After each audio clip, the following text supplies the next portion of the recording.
Hello നമസ്കാരം. ഏറ്റവും പുതിയ സിനിമാ വിശേഷങ്ങളുമായി പുതിയൊരു വീഡിയോയിലേക്ക് എല്ലാവർക്കും സ്വാഗതം. യുവതാരതരവുമായി ചെറിയ ബജറ്റിൽ തിയേറ്ററിലെത്തി വമ്പൻ വിജയം നേടിയെടുത്ത് മുന്നേറിക്കൊണ്ടിരിക്കുന്ന മലയാള സിനിമയാണ് വാഴ 2. വിപിൻ ദാസിന്റെ തിരക്കഥയിൽ സബിൻ എസ് സംവിധാനം ചെയ്ത് ഇന്നലെ ഏപ്രിൽ 2 വ്യാഴാഴ്ച തിയേറ്ററിലെത്തിയ ഈ സിനിമയുടെ ആദ്യ ദിവസം ഇന്നലെ വ്യാഴാഴ്ചയിലെ Kerala rest of India overseas collection report വിശദമായി പുറത്തു വന്നിട്ടുണ്ട്.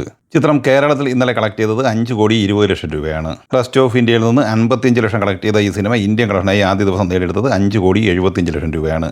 വിദേശത്ത് നിന്ന് 4,76,00,000 രൂപയാണ് നേടിയെടുത്തിട്ടുള്ളത്. അങ്ങനെ ലോകമെമ്പാടുമായി 10,50,00,000 രൂപയാണ് ഇന്നലെ ഈ സിനിമ കളക്ട് ചെയ്തിട്ടുള്ളത്. രണ്ടാം ദിവസമായ വെള്ളിയാഴ്ചയും ഈ സിനിമ കേരളം ഉൾപ്പെടെ നേടിയെടുത്തിരിക്കുന്നത് ഇടിവെട്ട് കളക്ഷൻ തന്നെയാണ്. ഇന്ന് കേരളത്തിൽ 7 കോടിക്ക് മുകളിലാണ് പ്രതീക്ഷിക്കുന്നത്. അങ്ങനെ ആദ്യ 2 ദിവസം കൊണ്ട് തന്നെ കേരള കളക്ഷനായി ഈ സിനിമ 12,50,00,000 റേഞ്ചിലാണ് നേടിയെടുത്തിരിക്കുന്നത്. ഇന്ന് ഈ സിനിമയുടെ വേൾഡ് വൈഡ് കളക്ഷൻ പ്രതീക്ഷിക്കുന്നത് 12.5-13 കോടി റേഞ്ചിലാണ്. അങ്ങനെ 2 ദിവസം പിന്നിടുമ്പോൾ തന്നെ ലോകമെമ്പാടുമായി 23 കോടി റേഞ്ചിലാണ് ഈ സിനിമയുടെ കളക്ഷൻ എത്തിച്ചേർന്നിട്ടുള്ളത്. ജയസൂര്യ നായകനായി മിഥുൻ മാനുവൽ തോമസ് തിരക്കഥ സംവിധാനം ചെയ്ത് മാർച്ച് 19 ഈദ് റിലീസായി തിയേറ്ററിലെത്തിയ മലയാള സിനിമയാണ് ആട് 3.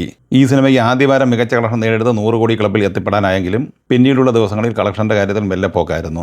സിനിമ ഇന്നലെ വ്യാഴാഴ്ച വരെയുള്ള 15 ദിവസം കൊണ്ട് കേരളത്തിൽ 48,43,00,000 രൂപയാണ് കളക്ട് ചെയ്തിട്ടുള്ളത്. 16-ാം ദിവസം ഇന്ന് വെള്ളിയാഴ്ച ഈ സിനിമയുടെ കേരള കളക്ഷൻ പ്രതീക്ഷിക്കുന്നത് 75-80 റേഞ്ചിലാണ്. അങ്ങനെ 16 ദിവസം കൊണ്ട് 49,20,00,000 റേഞ്ചിലാണ് ഈ സിനിമയുടെ കേരള കളക്ഷൻ എത്തിച്ചേർന്നിട്ടുള്ളത്. സിനിമയുടെ 16 ദിവസത്തെ വേൾഡ് വൈഡ് കളക്ഷൻ പ്രതീക്ഷിക്കുന്നത് 118 കോടി റേഞ്ചിലാണ്. നിവിൻ പോളി നായകനെ ബി ഉണ്ണികൃഷ്ണൻ തിരക്കഥ സംവിധാനം ചെയ്ത് മാർച്ച് 26 തിയേറ്ററിലെത്തിയ മലയാള സിനിമയാണ് പ്രതിച്ഛായ. ഈ സിനിമ ഇന്നലെ വ്യാഴാഴ്ച വരെയുള്ള 8 ദിവസം കൊണ്ട് കേരളത്തിൽ 4,49,00,000 രൂപയാണ് കളക്ട് ചെയ്തിട്ടുള്ളത്. ഇന്ത്യൻ കളക്ഷനായി ഈ സിനിമ 8 ദിവസം കൊണ്ട് നേടിയെടുത്തിരിക്കുന്നത് 4,77,00,000 രൂപയുമാണ്. അതേസമയം വിദേശത്ത് നിന്ന് 2,90,00,000 രൂപ ഈ സിനിമ 8 ദിവസം കൊണ്ട് നേടിയെടുത്തിട്ടുണ്ട്. അങ്ങനെ ലോകമെമ്പാടുമായി 7,67,00,000 രൂപയാണ് 8 ദിവസം കൊണ്ട് കളക്ട് ചെയ്തിരിക്കുന്നത്.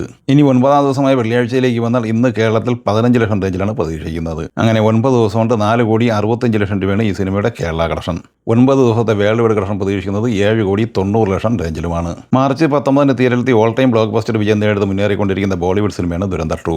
ചിത്രത്തിന്റെ ഇന്നലെ വ്യാഴാഴ്ച വരെയുള്ള 15 ദിവസത്തെ ഒഫീഷ്യൽ പോസ്റ്ററും കളക്ഷൻ വിവരങ്ങളും അപ്ഡേറ്റ് ചെയ്യപ്പെട്ടിട്ടുണ്ട്. അത് പ്രകാരം കേരളത്തിൽ 17,12,00,000 രൂപയാണ് കളക്ട് ചെയ്തിട്ടുള്ളത്. കർണാടകയിൽ 114,01,00,000, തെലങ്കാനയിൽ 60,80,00,000, ആന്ധ്രയിൽ 25,01,00,000, തമിഴ്നാട്ടിൽ 32,77,00,000 എന്നിങ്ങനെ 249,71,00,000 രൂപയാണ് south Indian collection. Indian gross കളക്ഷനായി 1,134 കോടി രൂപയാണ് നേടിയെടുത്തിട്ടുള്ളത്. ഓവർസീസ് കളക്ഷനായി 367 കോടി രൂപയും നേടിയെടുത്തിട്ടുണ്ട്. അങ്ങനെ 1,501 കോടി രൂപയാണ് ജിയോ സ്റ്റുഡിയോ പുറത്തുവിട്ട ഒഫീഷ്യൽ പോസ്റ്റർ പ്രകാരം ലോകമെമ്പാടുമായി ഈ സിനിമ 15 ദിവസം കൊണ്ട് കളക്ട് ചെയ്തിട്ടുള്ളത്. എന്നാൽ ട്രാക്കേഴ്സ് റിപ്പോർട്ട് പ്രകാരം ഈ സിനിമ 1,492 കോടി രൂപയാണ് 15 ദിവസം കൊണ്ട് നേടിയെടുത്തിട്ടുള്ളത്. ഇന്ന് ഈ സിനിമ വേൾഡ് വൈഡ് കളക്ഷനായി 30 കോടി റേഞ്ചിൽ പ്രതീക്ഷിക്കുന്നുണ്ട്. അങ്ങനെ 16 ദിവസം കൊണ്ട് വേൾഡ് വൈഡ് കളക്ഷനായി 1,525 കോടി റേഞ്ചിലാണ് ഈ സിനിമ എത്തിച്ചേർന്നിട്ടുള്ളത്. കെൻ കരുണാസ് തിരക്കഥ സംവിധാനം ചെയ്ത് മാർച്ച് 19 തിയേറ്ററിലെത്തി ക്ലീൻ ഹിറ്റ് വിജയം സ്വന്തമാക്കിയ തമിഴ് സിനിമയാണ് യൂത്ത്. സിനിമ ഇന്നലെ വ്യാഴാഴ്ച കേരളത്തിൽ കളക്ട് ചെയ്തത് 2,90,000 രൂപയാണ്. സിനിമ ഇന്നലെ വരെയുള്ള 15 ദിവസം കൊണ്ട് കേരളത്തിൽ 1,28,00,000 രൂപ കളക്ട് ചെയ്തിട്ടുണ്ട്. തമിഴ്നാട്ടിൽ 43,18,00,000, കർണാടകയിൽ 3,50,00,000, തെലുങ്ക് സംസ്ഥാനങ്ങളിൽ 3,86,00,000, മറ്റ് സംസ്ഥാനങ്ങളിൽ നിന്ന് 26 ലക്ഷം എന്നിങ്ങനെ 15 ദിവസം കൊണ്ട് 51,98,00,000 രൂപയാണ് ഇന്ത്യൻ കളക്ഷനായി നേടിയെടുത്തിട്ടുള്ളത്. വിദേശത്ത് നിന്ന് 10,65,00,000 രൂപയും സ്വന്തമാക്കിയിട്ടുണ്ട്. അങ്ങനെ ലോകമെമ്പാടുമായി 62,63,00,000 രൂപ ഇന്നലെ വരെ ഈ സിനിമ നേടിയെടുത്തിട്ടുണ്ട്.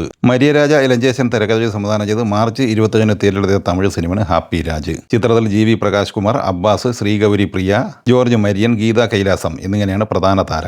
ഈ ചിത്രത്തിന്റെ ഇന്നലെ വ്യാഴാഴ്ച വരെയുള്ള 7 ദിവസത്തെ കളക്ഷൻ വിവരങ്ങൾ അപ്ഡേറ്റ് ചെയ്യപ്പെട്ടിട്ടുണ്ട്. കേരളത്തിൽ 7 ദിവസം കൊണ്ട് 3 ലക്ഷം രൂപയാണ് കളക്ട് ചെയ്തിട്ടുള്ളത്. തമിഴ്നാട്ടിൽ 5,52,00,000, കർണാടകയിൽ 30 ലക്ഷം, തെലുങ്ക് സംസ്ഥാനങ്ങളിൽ നിന്ന് 43 ലക്ഷം എന്നിങ്ങനെ 6,28,00,000 രൂപയാണ് ഇന്ത്യൻ കളക്ഷൻ. വിദേശ കളക്ഷനുമായി ബന്ധപ്പെട്ട വിവരങ്ങൾ ലഭ്യമായിട്ടില്ല. ഈ സിനിമകളെക്കുറിച്ചും വീഡിയോ സംബന്ധമായി നിങ്ങളുടെ അഭിപ്രായങ്ങൾ കമൻറ്റായി പറയുക. വീഡിയോ ഇഷ്ടമായി ലൈക്ക് ചെയ്യുക. നമ്മുടെ ചാനൽ സബ്സ്ക്രൈബ് ചെയ്യുന്ന കാര്യം കൂടി പരിഗണിക്കുക. വീഡിയോയുടെ നോട്ടിഫിക്കേഷൻ ലഭിക്കാൻ ബെല്ലൈക്കൺ കൂടി എനേബിൾ ചെയ്യുക. പുതിയ മറ്റൊരു വീഡിയോയുമായി വീണ്ടും കാണാം. എല്ലാവർക്കും ഒരിക്കൽ കൂടി നന്ദി, നമസ്കാരം.